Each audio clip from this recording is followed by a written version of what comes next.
हाम्रा 8 कक्षाका फुच्चीहरू हिँड्न नसकेर हैरान भइसके।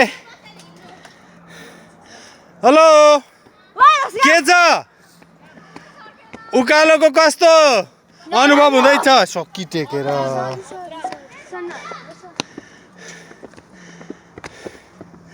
मिसहरूको हालत के छ? मिसहरूको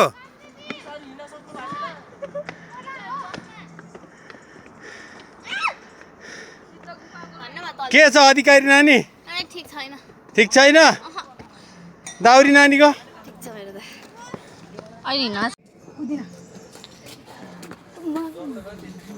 लामो उकालोको सङ्घर्षपूर्ण हिँडाइपछि हामी सिद्ध गुफाको गेटमा आइपुगेका छौँ। गाइज के छ उकालो आउँदा कस्तो अनुभव भयो त? अनि गाइजहरू उकालो आउँदा कस्तो अनुभव भयो त? मजा आएको हो? रोसिका खोइ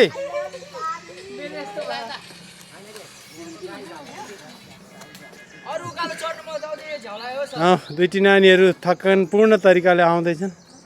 भुइँमै बसौँ कि सुतौँ भन्ने पाराले उकालो चढिरहेका छन्। हाम्रो सुबिन भाइ बिन्दास पाराले हिँडिरहेको छ। उसलाई मतलबै छैन उकालो हिँडेको छु कि ओह्रालो छु कि पेर्सो।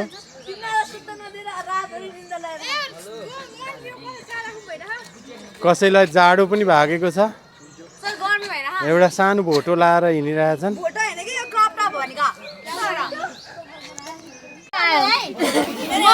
ठिक छ, गुफाभित्रका दृश्यहरू अलिअलि गुल्ट्यो, त्यस्तै हो। रमाइलो क्षण भनेको यस्तै हो। रमाइलो पलहरू भनेका यिनै हुन् हाम्रो यात्राको।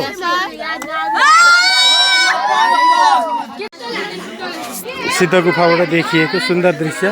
यता लमजुङ, तल मर्सेङ्गी नदीको दृश्यहरू हेर्न सक्छौँ। विद्यार्थी भाइ बहिनीहरूले गरेको रमाइलो, उनीहरूको चिच्चाहट, सुन्दर दृश्य छ। हेरौँ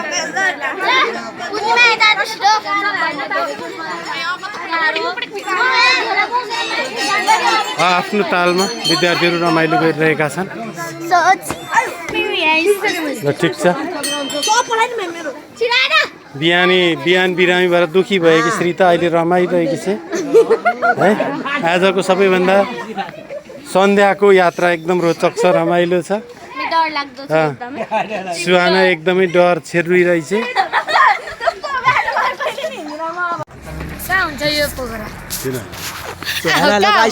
गाइज हामी छाप्दीबाराई आइपुगेका छौँ। छाप्दीबाराईमा विद्यार्थीहरूलाई चाहिँ हामी गाडीबाट ओह्राल्दैछौँ। अब चाहिँ हामी छाप्दीबाराई मन्दिरको दर्शन गर्न जाँदैछौँ।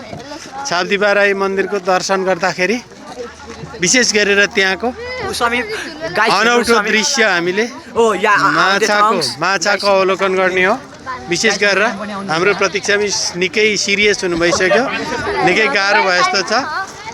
High, how are you? Not nice. Hero आइसक्यो, हिरोइन पनि आयो है। के छ आजको हिरोइन? सन्ध्या ब्रदर निकै मजाले हाँस्दै हुनुहुन्छ। ल ल ल सबैजना ओर्लिनु होला। के कस्तो अनुभव गर्दै हुनुहुन्छ तपाईँहरू है? रमाइलो छ ल। खै खै त किन ढिला? मिस यो छाप्दीबाराई मन्दिर। अब यहाँ चाहिँ यहाँको विशेष दृश्य चाहिँ मन्दिर माछा हेर्न छिर्ने। अब तपाईँ कति दिन भयो? अब अलिक नजाँदा ठिक भनिन्छ होइन। अब